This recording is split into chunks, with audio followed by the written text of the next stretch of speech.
ಬಂದಾಗ ಅವ್ರನ್ನ ನೋಡಿದಾಗ ನಾನು ಡೈರೆಕ್ಟರ್ ಅನ್ನೋ ಥರ ಭಾವನೆಯಲ್ಲಿ, ಯಾಕಂದ್ರೆ ನಾನು ಕಾಟ್ಯಾರ ಸಿನಿಮಾದಲ್ಲಿ ಅವರನ್ನ ಎಲ್ಲೋ ಒಂದು ಹಿಂದೆ ಇದ್ರು. ಆ ಒಂದು ಸಂದರ್ಭದಲ್ಲಿ ದರ್ಶನ್ ಅವ್ರು ಇರ್ಬೋದು, ರಾಕ್ಲೈನ್ ಅವ್ರು ಇರ್ಬೋದು, ಎಲ್ಲರ ಬಗ್ಗೆ ಹೊಗಳ್ತಾ ಇದ್ದಾಗ, ಸ್ವಾಮಿ ಇದಕ್ಕೆಲ್ಲ ಇನ್ನೊಬ್ರು ಇದ್ದಾರೆ ಮೇನ್ ಸೂತ್ರಧಾರರು, ಇವರಿಂದಲೇ ಈ ಸಿನಿಮಾ ಅಂತ ಹೇಳಿ ಕರೆದಾಗ ನೋಡಿದಾಗ ನನಗೆ ತುಂಬಾ ಖುಷಿ ಆಗೋಯ್ತು.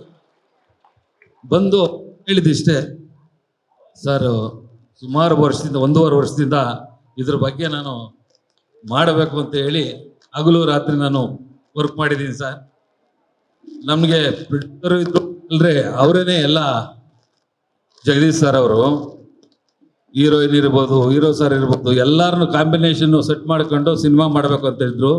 ಅವ್ರದ್ದು ಈಗಾಗಲೇ ಒಂದು ಭೀಮಾ ತಮ್ಗೆಲ್ರಿಗೂ ಗೊತ್ತಿದೆ, ಕೊನೆದಿನ ರಿಲೀಸ್ ಡೇಟಲ್ಲಿದೆ. ಅದು ಮುಗಿದ ನಂತರ ಮಾಡಬೇಕು ಅಂತ ಹೇಳಿ ಲೇಟ್ ಆಗುತ್ತೆ ಅಂತ ಹೇಳಿದಕ್ಕೋಸ್ಕರ ಜಡೇಜ್ ಸರ್ ಹೇಳಿದ್ರಂತೆ, ನೀವು ಯಾರನ್ನಾದ್ರೂ ಒಳ್ಳೆ ಪ್ರೊಡ್ಯೂಸರ್ ನೋಡಿಬಿಟ್ಟು ನೀವು ಮಾಡ್ಕೊಳ್ಳಿ, ಪರವಾಗಿಲ್ಲ, ನಂದೇನು ಅಭ್ಯಂತರ ಇಲ್ಲ ಅಂತ. ಆಗ ನನಗೆ ಜಡೇಜ್ ಸರ್ ಅವ್ರು ಬಂದು ಕೇಳಿದ್ರು.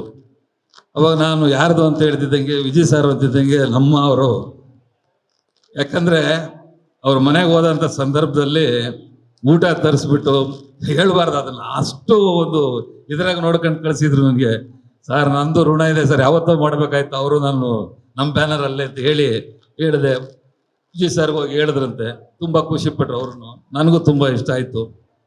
ಎಲ್ಲದಕ್ಕಿಂತ ಹೆಚ್ಚಿನದಾಗಿ ಆತನ ಒಬ್ಬ ನಿರ್ದೇಶಕ ಹೇಗಿರಬೇಕು ಅಂದರೆ, ಒಬ್ಬ ಪ್ರೊಡ್ಯೂಸರ್ನ ನಾನು ಸುಮಾರು ಕಥೆಗಳು ಕೇಳಿದೆ, ತಮ್ಗೆಲ್ರಿಗೂ ಗೊತ್ತಿರಬೇಕು. ಬ್ಲ್ಯಾಕ್ ಬಸ್ಟರ್ ಇಟ್ಕೊಟ್ಬಿಟ್ಟು ದುಡ್ಡು ತಗೊಂಡು ಹೋಗ್ಬಿಟ್ಟು ಆ ಇಂಡಸ್ಟ್ರಿಗೆ ಆಕಸ್ಮಿಕವಾಗಿ ಬಂದಿದ್ದು, ಇದನ್ನು ನನಗೆ ಬೇರೆ ಆಕಸ್ಮಿಕವಾಗಿ ಬಂದಿರೋದು. ಒಳ್ಳೇದಾಗುತ್ತೆ, ತುಂಬ ಚೆನ್ನಾಗಿದೆ. ನನಗೆ ಸಿನಿಮಾ ಬಗ್ಗೆ ನನಗಿನ್ನ ಜಾಸ್ತಿ ನನ್ನ ಮಗಾರು ಅವರು ಕೂತ್ಕೊಂಡು ಮಾತಾಡಿದ್ದಾರೆ. ಒಳ್ಳೇದಾಗಲಿ, ನಿಮ್ಮೆಲ್ಲರ ಸಹಕಾರ ಇರಲಿ. ನಾವು ಈಗ ಸಾರಥಿ ಫಿಲಿಮ್ಸ್ ಅಂತ ಏನು ನಮ್ಮ ಹರ್ಷೇಶ್ವರಿ ಸಿರಿ ಪ್ರೊಡಕ್ಷನ್ ಅಡಿಯಲ್ಲಿ ಸಾರಥಿ ಫಿಲಿಮ್ಸ್ ಅಂತ ಒಂದು ಫಿಲಿಮ್ ಫ್ಯಾಕ್ಟ್ರಿ ಥರ ಮಾಡಿಕೊಂಡು ವರ್ಷಕ್ಕೆ ಒಂದೊಂದು ಸಿನಿಮಾ ಮಾಡಲೇಬೇಕು ಅಂತೇಳಿ ಇಬ್ಬರು ತೀರ್ಮಾನ ಮಾಡಿಕೊಂಡು ಈಗ ಇಳಿದಿದ್ದೀವಿ ಸರ್. ದಯವಿಟ್ಟು ತಮ್ಮೆಲ್ರಿಗೂ ಮತ್ತೊಮ್ಮೆ ಹೇಳ್ತೀನಿ, ತಮ್ಮೆಲ್ಲರೂ ಸಹಕಾರ ಕೊಡಬೇಕು. ಈಗ ನಮ್ಮ ಮಾಸ್ತಿ ಅವ್ರ ಬಗ್ಗೆ ತಮ್ಗೆಲ್ರಿಗೂ ಗೊತ್ತಿದೆ, ಅವ್ರು ಯಾವ ಥರ ಪಂಚಿಂಗ್ ಡೈಲಾಗ್ ಕೊಡ್ತಾರೆ, ಒಂಥರ ಅವರ ಬರಹದಲ್ಲೇ ಇರ್ತದೆ. ಅದೇ ರೀತಿ ನಮ್ಮ ಸ್ವಾಮಿ ಅವರು, ಕ್ಯಾಮ್ರಾಮ್ಯಾನ್ ಅವರು, ನಮ್ಮ ಮ್ಯಾನೇಜರ್ ನರಸಿಂಹ ಅವರು, ಆಮೇಲೆ ರಿತನ್ಯ ವಿಜಯ್.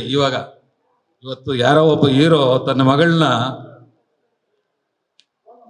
ಏನೇ ಆಗಿರಲಿ ಮೊದಲಿಗೆ ಅವರು ನಾಯಕ ನಟಿನೇ ಮಾಡಬೇಕು ಅಂತ ಹೇಳಿ ಇದು ಮಾಡ್ತಾರೆ. ಯಾಕಂದ್ರೆ ಅವ್ರು ಹೀರೋ ಆಗಿ ಈ ಮಟ್ಟಕ್ಕೆ ಬೆಳಿಬೇಕಾದ್ರೆ ಎಷ್ಟು ಕಷ್ಟದಿಂದ ಮೇಲೆ ಬಂದ್ರು ಅದು ಅವ್ರಿಗೆ ಗೊತ್ತಿದೆ. ಏಕ್ದಮ್ ನಾನು ಹೀರೋಯಿನ್ ಮಾಡೋದಕ್ಕಿಂತ ನನ್ನ ಮಗಳು ಪರ್ಫಾರ್ಮೆನ್ಸ್ ನೋಡ್ಲಿ, ಅವ್ರ ಡೆಡಿಕೇಶನ್ ನೋಡಿ ಚೆನ್ನಾಗಿ ತೀರ್ಮಾನ ಮಾಡಲಿ. ಪ್ರೊಡ್ಯೂಸರ್ ಅವ್ರಾಗ ಅವ್ರು ಬಂದು ಕೇಳಬೇಕು, ನಾವು ಕೇಳಬಾರ್ದು. ನಮ್ಮ ನೋಟಕ್ಕೆ ರಿತನ್ಯ ವಿಜಯನವರ ಈ ಒಂದು ಪಾತ್ರಕ್ಕೆ ಶುರು ಮಾಡ್ತಾರೆ. ಎಲ್ಲರೂ ಶಶಿ ಪರ್ಫಾರ್ಮರ್ ಅವ್ರನ್ನ ನಟನ ಇನ್ನೊಬ್ಬ ಇದಕ್ಕೆ ಹಾಕೊಂತೀನಿ ಸರ್ ಅಂತ ಹೇಳಿದ್ರು. ಈಗ ಅವರು ಇದ್ದಾರೆ. ಈಗ ನನ್ನ ಮಗ ಇನ್ನು ಮುಂದೆ every man success behind there is women ಅಂತಾರೆ. ಅದೇ ರೀತಿ ನನ್ನ ಹಿಂದೆ ಯಾವಾಗಲೂ ಸದಾ ನನ್ನ ಬೆನ್ನಿನ ಹಿಂದೆ ನನ್ನ ಮಗ ಇರ್ತಾನೆ. ಅವನಿಗೂ ಥ್ಯಾಂಕ್ಸ್ ಹೇಳ್ತೀನಿ. ಇನ್ನು ತಮ್ಮನ್ನು ಉದ್ದೇಶಿ ವಿಜಯ್ ಅವ್ರು ಮಾತಾಡ್ತಾರೆ. ವಿಜಯ್ ಸರ್.